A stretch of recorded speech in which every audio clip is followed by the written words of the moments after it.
So in one short verse at the very end of Revelation 17, the angel identifies this Babylon the Great, this mystery, as the great city.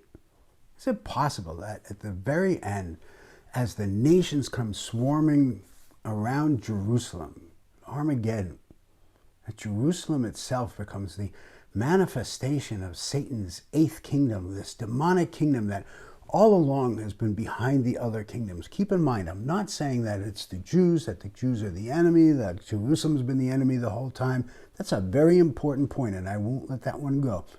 Remember, Satan's kingdom's been behind all of the kingdoms. Egypt, Assyria, Babylon, Medo-Persia, Greece, Rome, and the New Rome, and probably all the kingdoms on earth. Just John is doing it from a Jewish perspective. God's revealing it because history is thoroughly Jewish. Keep the context in mind.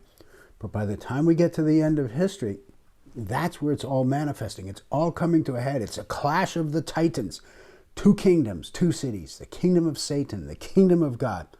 The city of Babylon, Satan's headquarters. The city of Jerusalem, which will descend from heaven, the new Jerusalem, in the last chapters of Revelation.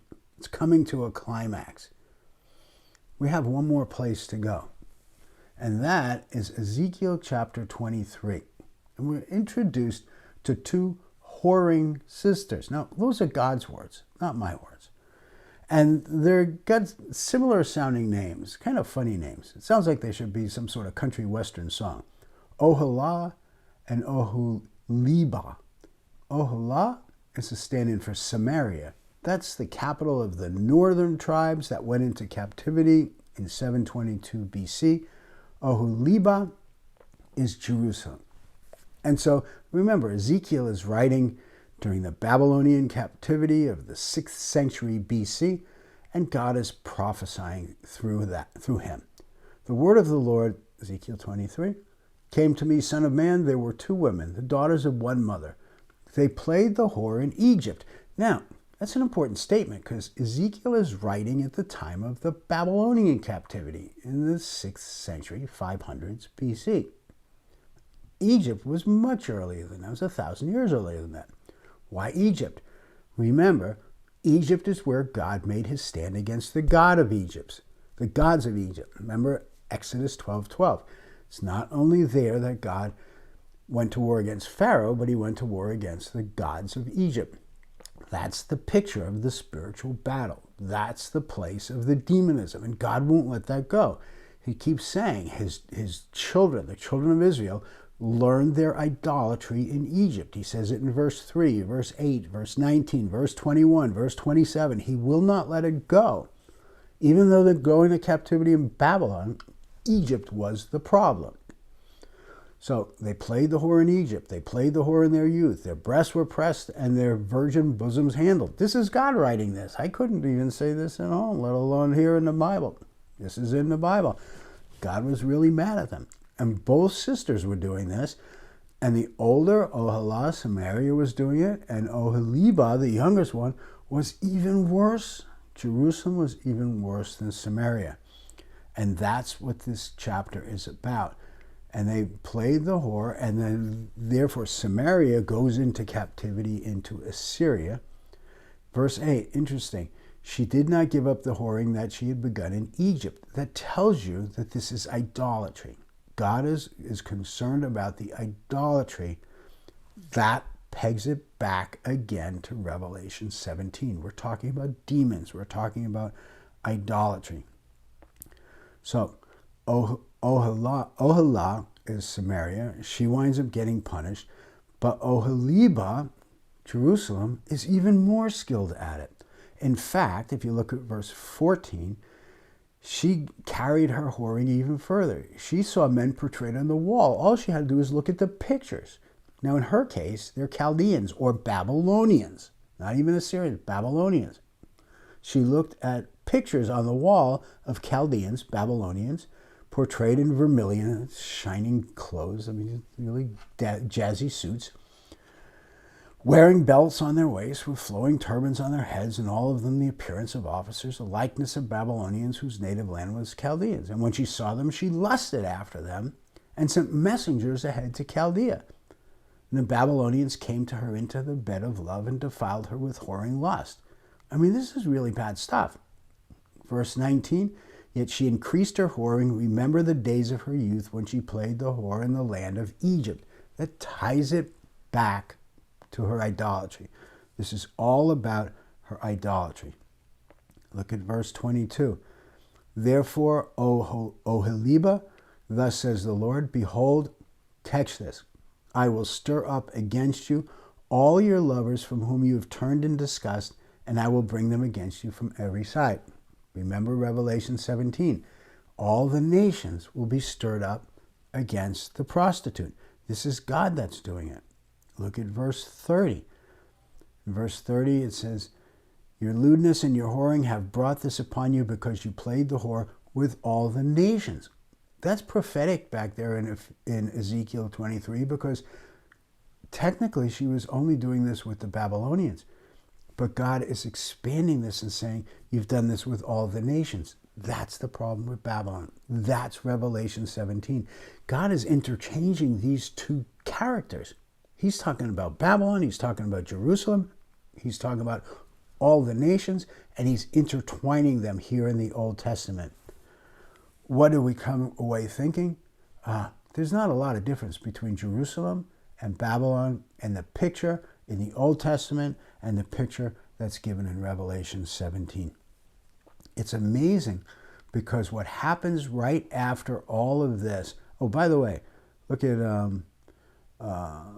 verse 33, the middle of 33. A cup of horror and desolation, a cup of your sister Samaria. You shall drink it and drain it and gnaw its shards and tear your breast. Drinking this cup of abominations. Again, Revelation 17. So right after this, the last chapter, Ezekiel 24, is the siege of what? Jerusalem. And again, the intertwining of Jerusalem and the pictures of Babylon. And so what we have here is this picture of Jerusalem in her whoring and Babylon, the same image. And it's uncanny how Jerusalem and Babylon are interchangeable. Now, press the big pause button. All right, so we've got a case at the great city at the end of time with this prostitute being Jerusalem. Irony of ironies, is God's capital. The city of David winds up being the focal point, the clash of the titans. Here's Jerusalem at the end of time, the place that Jesus is to inhabit becomes the haunt of jackals. It becomes the place, this nest of demons. And at the very end of time, that's not supposed to happen. So go to Zechariah 14. And if you remember this part of the miniseries at the beginning of Revelation 17, when I introduced us to the prostitute, I started in Zechariah chapter 14. And it was a reason I did that.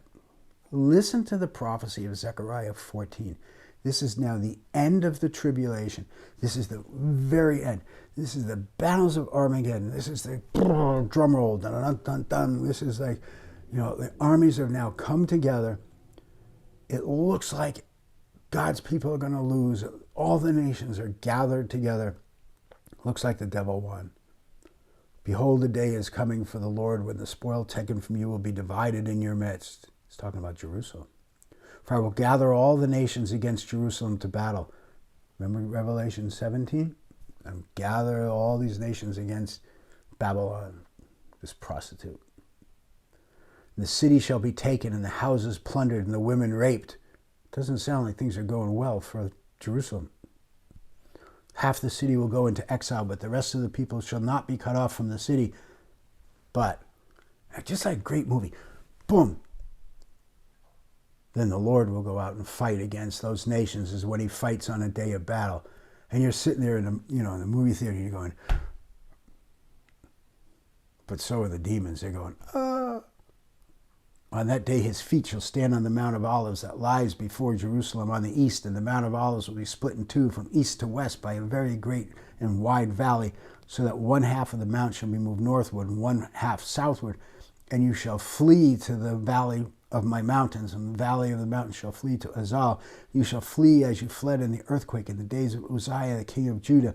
Then the Lord my God will come with his holy ones. Those are angels with him, and here comes an army, and here comes the movie, and he goes, boom, Jesus just showed up.